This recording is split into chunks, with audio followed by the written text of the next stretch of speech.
있잖아요. 가끔은 정말 몇 안 되는 단어 속에 세상에서 가장 깊은 이야기가 담겨 있을 때가 있죠. 오늘 우리가 함께 살펴볼 시가 바로 그런 경우인데요. 딱 한 문장으로 마음에 큰 파동을 일으킵니다. 자, 본격적으로 이야기를 시작하기 전에요. 이 질문 한번 생각해 보실까요? 이 애틋한 사진에 보면서 말이죠. 과연 어떻게 딱 한 문장이 그 자체로 완벽한 이야기가 될 수 있을까? 오늘 그 비밀을 같이 한번 파헤쳐 보겠습니다. 오늘 우리가 함께 읽고 또 그 의미를 곱씹어 볼 작품은요. 바로 서정홍 시인의 가장 짧은 시입니다. 제목처럼 정말 짧아요. 하지만 그 안에 담긴 무게는 절대 가볍지 않습니다. 시는 아주 조용한 장면 하나를 우리 눈앞에 펼쳐주면서 시작됩니다. 배경은 바로 옆집이고요. 뇌졸중으로 쓰러져 누워 계신 할머니를 혼자서 돌보는 손자의 모습을 그리고 있죠. 이 손자의 일상은요. 아주 단순하지만 변함없는 헌신으로 가득 차 있어요. 매 끼니 할머니 밥을 떠먹여 드리는 그 모습에서 사실 어떤 말보다 더 큰 사랑이 느껴지는 것 같아요. 식사 챙기는 게 다가 아니죠. 거동이 불편하시니까 대소변도 전부 다 받아내야 하거든요. 근데 여기서 정말 중요한 포인트가 뭐냐면 이 모든 걸 하면서도 힘들다는 말, 불평 한마디를 안 한다는 거예요. 네, 바로 이 묵묵함. 어떤 불평도 없이 그저 묵묵히 해내는 이 모습이 시의 첫 부분을 꽉 채우고 있습니다. 이걸 보면서 우리는 이 손자의 마음이 얼마나 깊을지 짐작하게 되는 거죠. 그런데요, 이 조용하던 시의 분위기가 외부의 시선, 그러니까 이웃들이 등장하면서 확 바뀝니다. 조용한 관찰의 시점에서 아주 현실적이고 어떻게 보면 좀 실용적인 세상의 목소리로 넘어가는 거죠. 이웃들은 아주 현실적인 질문을 툭 던집니다. 아니 그냥 편하게 요양원에 모시면 될 텐데 왜 그렇게 고생을 사서 하냐고요. 사실 우리 대부분이 아마 비슷한 상황에서 한 번쯤 해봤을 법한 그런 질문이죠. 자, 이제 이 시의 하이라이트로 갑니다. 이웃들의 질문에 대한 손자의 대답, 바로 이 시 전체를 꿰뚫는 가장 중요한 핵심 부분이라고 할 수 있겠습니다. 손자는 길게 설명하지 않아요. 딱 한마디로 대답합니다. 누구 보고 시집 왔는데? 여러분, 이 한마디에 모든 게 다 들어있어요. 이게 무슨 뜻이겠어요? 우리 어머니가, 그러니까 할머니의 며느리인 우리 엄마가 누구를 보고 이 집에 시집 와서 평생을 바쳤는데? 라는 의미가 함축되어 있는 거죠. 그럼 지금부터 이 놀라운 한 문장을 한번 제대로 파헤쳐 볼까요? 도대체 어떻게 이 짧은 말 한마디가 가족, 의무, 그리고 사랑에 대한 이렇게나 여러 겹의 의미를 담아낼 수 있었을까요? 바로 이겁니다. 이 슬라이드가 핵심을 정확하게 짚어주고 있어요. 손자의 대답은 내가 너무 힘들다는 자기 하소연이 절대 아니에요. 오히려 할머니의 며느리였던 우리 어머니가 평생을 이 가족을 위해 헌신했는데 그런 어머니를 생각해서라도 내가 어떻게 할머니를 외면할 수 있겠는가라는 뜻이죠.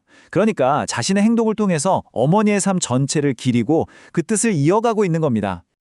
이 시가 정말 대단한 이유가 바로 여기에 있는 것 같아요. 단순히 한 가족의 이야기를 넘어서서 우리 사회의 여러 모습을 비추고 있거든요. 농촌 어르신들이 처한 현실, 또 편리함이라는 가치가 과연 전부일까 하는 질문, 그리고 세대를 이어서 계속되는 그 헌신과 존경의 의미까지. 이 모든 게 딱 한 문장에 담겨 있다는 게 진짜 놀랍지 않나요? 우리가 처음에 봤던 이 사진이 이제는 완전히 다르게 보일 겁니다. 시의 모든 맥락을 이해하고 나니까 이 모습은 단순히 한 사람의 효도를 넘어서 대를 이어서 전해지는 아주 깊은 사랑과 책임감에 대한 이야기로 다가오네요. 오늘 이 이야기는 우리 각자에게 마지막으로 이런 질문을 던지는 것 같습니다.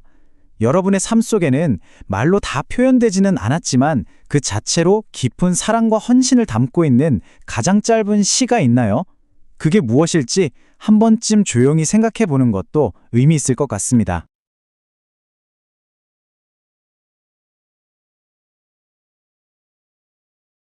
가장 짧은 시. 세상에서 가장 짧은 시라니 제목부터 뭔가 궁금해지지 않으세요? 이 짧은 시 안에 정말 어마어마한 이야기가 숨어 있거든요. 같이 한번 들여다볼까요? 자, 이 사진 좀 보세요. 어떤 느낌이 드세요? 단 하나의 문장으로 한 사람의 인생 전체를 담아낸다. 이게 과연 가능할까요? 오늘 우리가 나눌 이야기는 바로 이 질문에서부터 시작됩니다. 네, 오늘 함께 볼 작품은요. 바로 서정홍 시인의 가장 짧은 시입니다. 제목 그대로 정말 짧아요. 그런데 그 안에 담긴 의미는 와, 정말 상상을 초월할 정도로 깊습니다. 자, 그럼 시 속으로 들어가 보죠. 시는 우리를 어느 조용한 풍경으로 이끌면서 시작되는데요. 그곳엔 아주 조용하면서도 뭐랄까 굉장히 강인한 헌신의 모습이 그려져 있습니다. 이야기의 배경은 아주 작은 시골 마을이고요. 우리가 만나볼 주인공은 바로 현동 할아버지입니다. 이 할아버지가요, 수년째 중풍으로 쓰러진 아내 곁을 정말 홀로 지피고 계세요. 이게 뭐 하루 이틀도 아니고 벌써 아주 오래된 그들의 일상이 된 거죠. 근데 그 보살핌이 정말 대단해요.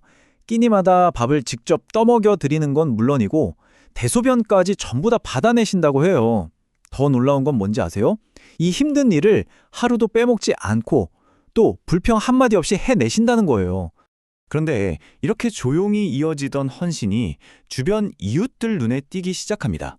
그리고 이웃들의 그 걱정스러운 시선이 이 부부에게 아주 현실적인 딜레마를 안겨주게 되죠. 이웃들이 보기엔 할아버지가 매일같이 정말 고군분투하는 거거든요. 얼마나 힘드실까 안타까운 거죠. 왜냐하면 다들 아는 거예요. 저런 간병이 한 사람한테 얼마나 큰 짐이 되는지를요. 그래서 여기서 딱 두 가지 길이 부딪히는 겁니다. 이웃들은 요양원으로 모시는 게 모두에게 더 편한 길이다 라고 아주 현실적인 제안을 하죠. 맞는 말이기도 하고요. 하지만 할아버지의 선택은 달랐어요. 그냥 묵묵히 아내 곁을 지킬 뿐이었죠. 바로 이 지점에서 시의 가장 핵심적인 질문이 나옵니다. 이웃들이 던지는 질문이기도 하고 어쩌면 지금 이걸 듣고 있는 우리 스스로에게 묻는 질문일 수도 있어요. 아니, 더 편한 길이 뻔히 있는데 왜 저런 고생을 사서 하시는 걸까? 자, 드디어 시의 심장부, 가장 중요한 부분입니다. 이 질문에 대한 할아버지의 대답. 이게 바로 이 시의 전부라고 할 수 있습니다. 할아버지의 대답은 딱 한마디였어요. 누구 보고 시집 왔는데? 잠깐만요. 이 말의 뜻을 풀기 전에 이 문장이 가진 무게를 한번 그대로 느껴보세요. 이게 무슨 뜻이냐면요. 내 아내가 대체 누굴 믿고 여기까지 시집을 왔겠냐 이 말이에요. 근데 진짜 놀라운 건 이게 할아버지 본인의 말이 아니라는 거예요. 지금 아내의 입장에 서서 아내의 마음으로 대신 말해주고 있는 거죠. 와, 이건 정말 엄청난 공감 능력 아닌가요? 아니, 어떻게 이 짧은 한마디가 이렇게 큰 울림을 줄 수 있을까요? 이 말 속에 압축되어 있는 그 평생의 의미를 지금부터 한번 같이 풀어보겠습니다. 이 말의 진짜 깊이를 알려면 시집오다라는 우리말의 의미를 제대로 알아야 해요. 이게 그냥 결혼한다는 말이랑은 차원이 달라요. 한 여성이 자기가 살던 모든 걸 다 버리고 남편의 집안으로 들어오는 거잖아요. 남편 한 사람만이 아니라 그 집안 전체에 평생을 바치겠다고 약속하는 거죠. 비유하자면 자기 뿌리를 통째로 뽑아서 다른 땅에 옮겨 심는 거나 마찬가지예요. 이 시는요, 사실 더 큰 현실을 보여주고 있어요. 평생 고된 노동 때문에 몸이 성한 곳 없는 농촌 어르신들의 삶, 그리고 그런 현실에 대한 현대적인 해결책, 바로 편리함이죠. 요양원이 딱 그렇잖아요. 하지만 할아버지의 대답은 그 편리함을 단칼에 거절하는 거예요. 그 대답은 현실을 뛰어넘는 사랑이고 의무고 평생을 건 약속에 대한 선언인 거죠. 바로 이게 시의 진짜 힘입니다. 단 몇 마디 말로 이렇게 엄청난 감정을 담아내는 것. 그래서 우리가 맨 처음에 봤던 이 사진으로 다시 돌아오게 되는 겁니다. 근데 이제 보니까 이 장면 완전히 다르게 보이지 않으세요? 이건 그냥 힘든 노동의 현장이 아니에요. 이건 평생에 걸쳐서 지켜지고 있는 하나의 위대한 약속 그 자체인 겁니다. 이 시는 마지막으로 우리 한 사람 한 사람에게 지문을 던집니다. 살다 보면 수많은 이유와 변명이 생기잖아요. 그 모든 것들 속에서도 당신의 삶을 끝까지 지탱하는 가장 중요한 약속, 그러니까 당신만의 가장 짧은 시는 과연 무엇인가요?